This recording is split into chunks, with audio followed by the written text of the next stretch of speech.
নমস্কার, আমি উজ্জ্বলা মল্লিক। আমার চ্যানেলে সকলকে স্বাগতম। বন্ধুরা, আজকে বানাবো ভেজ ডাল। মুগ ডালটা আমি ভেজে নিচ্ছি। এখানে নিয়েছিলাম ফুলকপি, গাজর, বিনস, পনির আর মটরশুঁটি। এখানে নিয়েছি কাজু কিশমিশ, কাঁচা লঙ্কা, টমেটো আর আদা কুড়িয়ে নিয়েছি। এবার আমি ডালটাকে সেদ্ধ করতে দিয়ে দেবো প্রেসার কুকারের মধ্যে, লঙ্কা আর জল দিয়ে, সামান্য লবণ দিয়ে। আর তেল গরম করে নিয়েছি। পনিরটাকে আমি গোটাই ভেজে নিচ্ছি, পরে আমি পিস পিস করে কেটে নেব।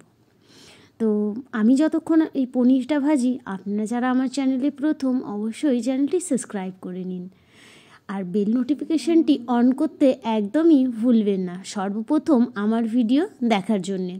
ওই তেলের মধ্যে দিয়ে দিলাম ফুলকপি, বিনস, গাজর, মটরশুঁটি। এবার এগুলোকে ভালোভাবে ভেজে নেব। সমস্ত সবজি একবারে তেলের মধ্যে দিয়ে দিয়েছি। বেশ হালকা আছে, সমস্ত সবজিগুলো সুন্দর করে ভেজে নেব।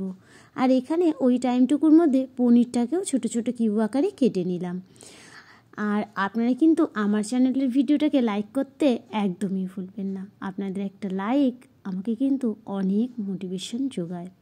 আর বন্ধুরা, যদি আমার ভিডিওটা আপনাদের ভালো লাগে বা অন্য রকমভাবে কিছু ভালো বেটার অপশন থাকে রান্না করার, আমাকে কিন্তু কমেন্টে জানাতে একদমই ভুলবেন না।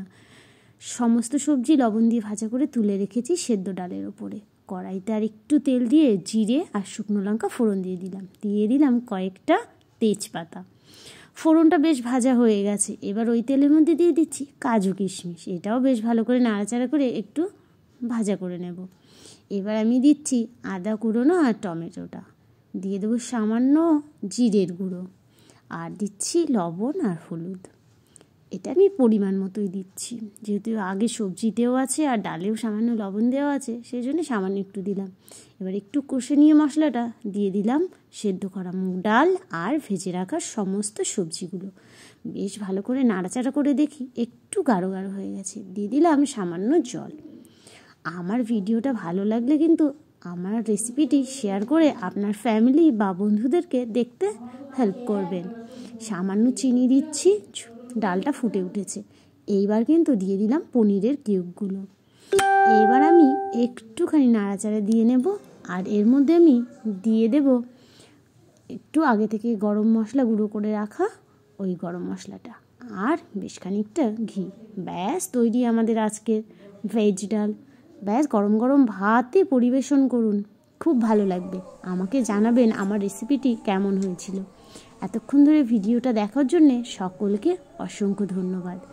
চলুন আর কথা বাড়াবো না, এবার ডালটা খেয়ে নিই। টাটা।